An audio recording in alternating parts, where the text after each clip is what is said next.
May question yung subscriber natin.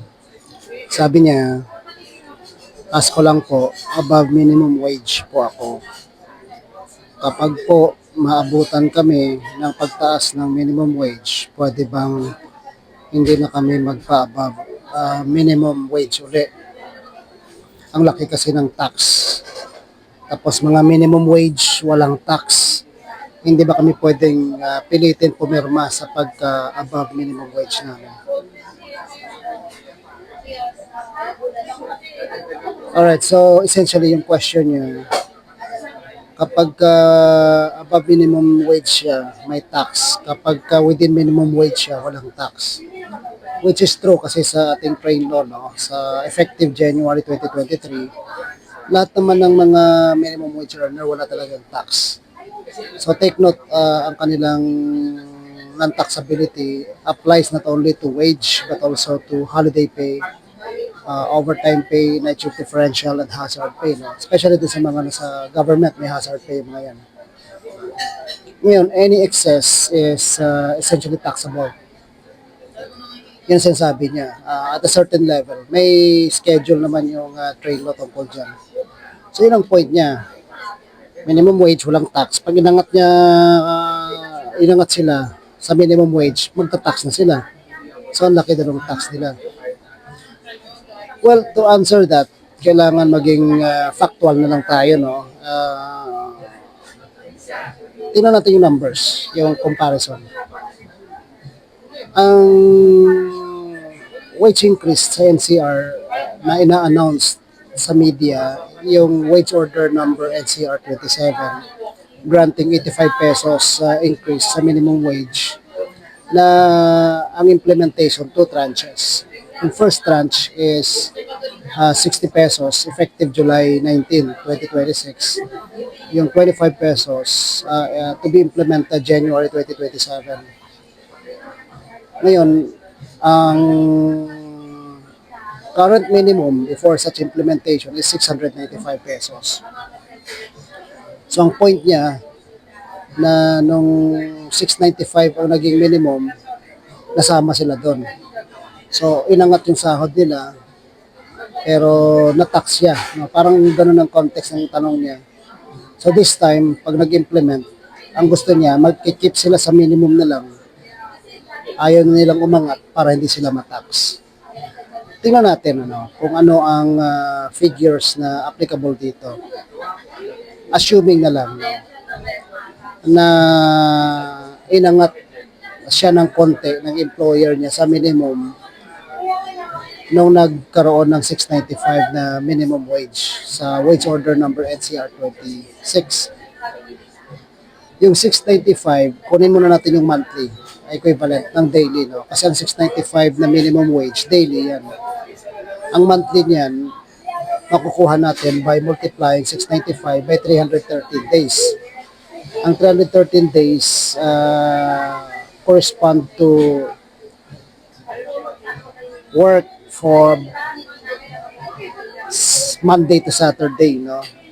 So in a year, that's 313 days. Kasi 365 minus Sunday lang ibabawas mo. There are 52 Sundays in a year. Ibabawas mo sa 265, that's 313.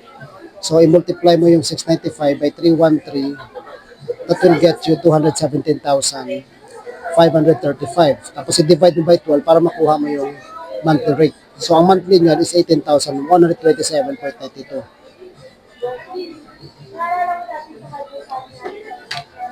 Assuming nung na-implement yan, ang ginawa sa kanila, inangat siya to 19,000. Halimbawa, yung mga bagong pasok, mga minimum wage earner, in-adjust to 18,127.92 per month. Siya ngayon, inangat siya ng konti. So, ginawa siya 19,000. So, may diferensya, di ba? So, ngayon, sabi niya, itong parating na minimum wage, ayaw niya na magpaangat sa minimum. Gusto niya, ikikip na lang niya ang sahod niya sa minimum para hindi na siya matax. So, tandaan natin, 19,000 yung kanyang sahod. Above minimum yun, ng konti. Okay. Kapag ka na-implement itong unang tranche ng wage increase, that will be 695 plus 60 pesos. No? ang magiging daily rate yan, effective July 19, 2026 is 755 pesos. Again, using the formula para makuha natin yung monthly equivalent niyan, ang 755, i-multiply natin by 313 days, tapos i-divide natin by 12. No? So, 755 times 313, that's 236,315.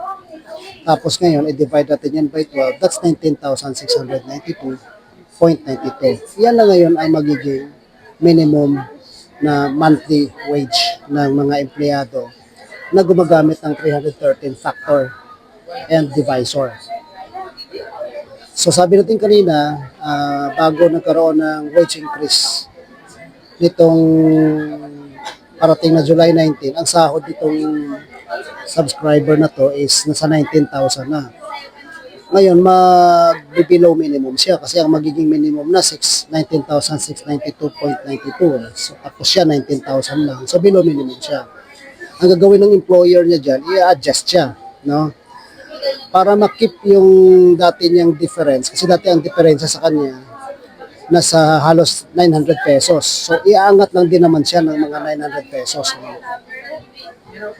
So ngayon, kung iangat siya ng mga 100, mga 900 pesos, gamitin din natin yung ganong slight increase lang. So sasabihin na lang natin na kung 19,692.92 ang magiging minimum sa July 19 monthly, siya gagawing 21,000 per month. Na para sa kanya, hindi maganda kasi matatax siya. Malaki daw yung tax.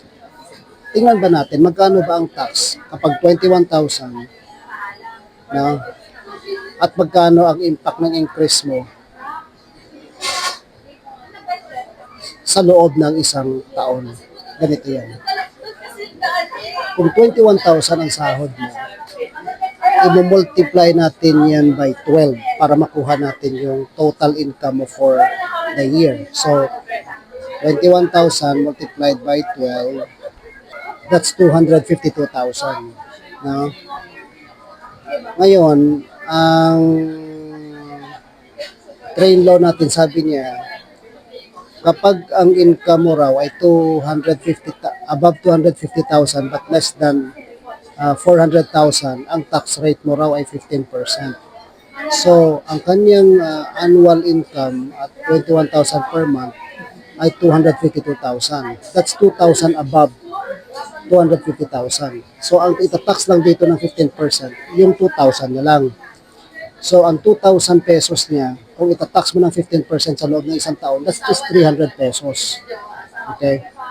Pero kung titingnan mo, yung difference ng 21,000 sa 19,692.92 ay ganito. Okay? Kung papatulan niya yung sahod na 21,000 kahit magbayad siya ng tax, ang kanyang monthly difference sa kikitain ay 2,872.08. Sa loob ng isang taon, additional income ng compensation niya ng 34,465 pesos. So, ganito, ang kinakatakutan mong tax, kung maipataw man sa'yo at 21,000 salary is only 300 pesos. Pero kung magpapa-above minimum ka ng 21,000 sa loob ng isang taon, nakikitain mo na dagdag ay 34,465. Diba? Perspective. Iwas na iwas ka sa pagbabayad ng 300, samantalang kikita ka ng 34,465 by just accepting yung a little bit above minimum na sahod mo. Okay. So again guys, inyo, mga nakikinig, hindi lahat ng pagtaas ninyo sa minimum ay sasabihin mo agad na malulugi ka sa tax. So maganda, upuan ninyo yan, i-complete ninyo kung talagang totoo bang lugi kayo, magbabayad kayo ng tax versus sa kung magkano ang madadagdag sa inyong sahod. Kung may gusto sa inyo magpa-compute, sabihin lang ninyo kasi yung mga staff natin, pwede nila i-complete yan para sa inyo, para makita ninyo yung perspective. No?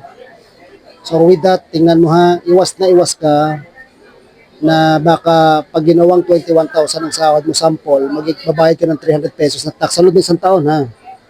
Samantalang, kikita ka naman sa loob ng isang taon ng 34,465 kung i-compute mo yung diferensya ng minimum sa magiging sahod mo na a little bit above minimum. Perspective lang. And kung meron ka pang question, let me know. At i-address natin sa susunod na mga videos. God bless.